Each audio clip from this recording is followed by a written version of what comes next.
Hello, my name is Diego, and I'm your host in this, the first video edition of Reflections of a Crazy Colombian. Today, I'm going to share with you some of the highlights of the last 4 days of conference at AMPlify 2009, an innovation festival held by Annalie Killian at the Circular Quay offices of AMP. There's no way I can cover 4 days of content in just a few minutes, so I will talk to you about two of my favorite speakers. The first one comes from Stanford University, and his name is B.J. Fogg. BJ has been studying the science of captology. Captology is the intersection of computing science and the art of persuasion. And he's been trying to find out how can we computerize persuasion. According to BJ, there's 3 very simple elements to persuading somebody to do that they otherwise would not do. The first one is ability, which really comes down to, do they have the skills to do what you want them to do? The second one is motivation, which really comes down to, do they actually have the will to do what you want them to do? The last one is prompting, which means, are they ready to do what you want them to do? It is only when these 3 are present that you will be able to persuade somebody to do a particular action. Now, when it comes to ability, or the skill side of the equation, it's a very simple scene. You have 6 universal resources that must be balanced and that need to make it look like carrying the task is reasonably simple. If it doesn't look simple, the person isn't going to do what you want them to do. The 6 resources are time, money, the effort that is required, the level of thinking required to understand what needs to be done, the level of social acceptance or rejection that may come from that particular activity, and I forgot the 6th one, so I'll come to that later. So if you want to get somebody to have the ability to do it, you must make sure they have enough resources in all those 6 dimensions to carry out the task. The second thing is the motivation, or having the will to do it. And there's 3 universal motivators that you can tap into. The first one is the motivator of immediate rewards or immediate pain. It is called the pain-pleasure motivator. And it is used very, very clearly with children when you get them in trouble. The second one is that of anticipated rewards or pain. And we call that the hope or fear motivator.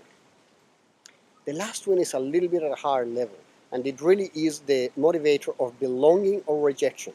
It is the motivator of, will I feel accepted by society if I carry out this task? Or will I be rejected by somebody if I don't carry it? So if you want to motivate somebody, you must create the feeling that they will get something immediately, later on, or that they will be better or worse accepted if they do or don't carry out the task. Once you have ability and motivation, the skill and the will, the last thing that you need is timing. Having somebody that is able and willing to do it is not enough. You must have a strong call to action. And that is where signals come to the task. Actually, that is where triggers come to the task. The first trigger is called a signal. You use a signal when somebody has the ability and the motivation to carry out the task. All you need to do is tell them now is the time. And that is why it is called a signal. The second trigger that you can use is what is called a facilitating trigger. A facilitating trigger is one that you use when the person has the motivation but may not yet have the ability to carry it. So you need to increase the level of comfort that they actually have the skill to carry that task, or actually raise the level of skill. The third and last type of trigger that you can use is called a spark. And a spark is used when the person has the relevant resources to carry the task, but they're just not ready to do it yet. They don't have the motivation or the will to do it. A spark ignites their passion and grabs their emotion and makes them actually want to do it.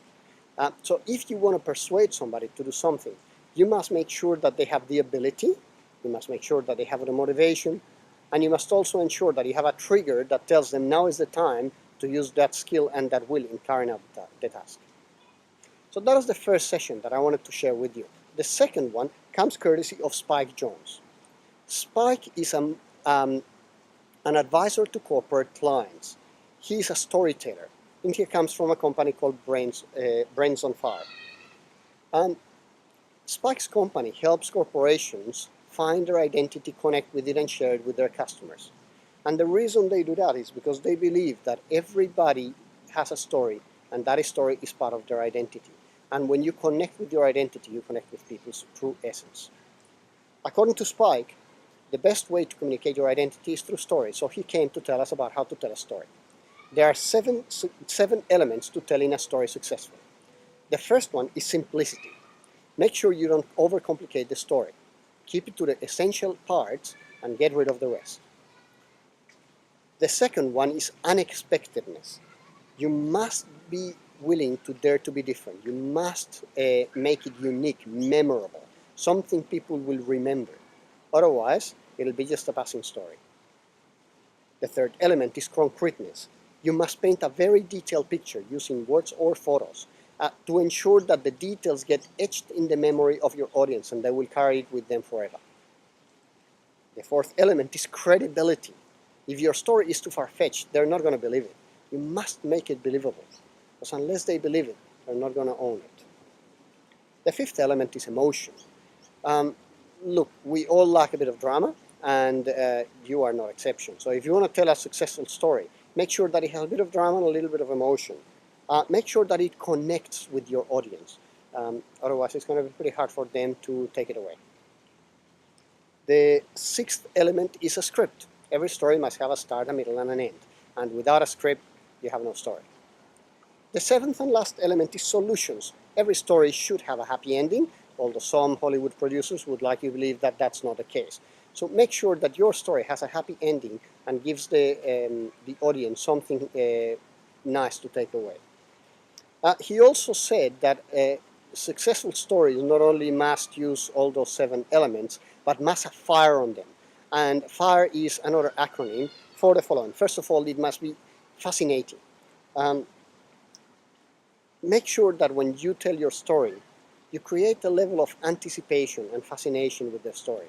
Otherwise, you're not going to draw your audience in, and you're going to lose them in the first couple of minutes. Second of all, make sure that it inspires. You really must ensure that your story connects with something that is bigger than life, if possible. That way, you will capture the passion and the emotion of your audience and draw them into the story.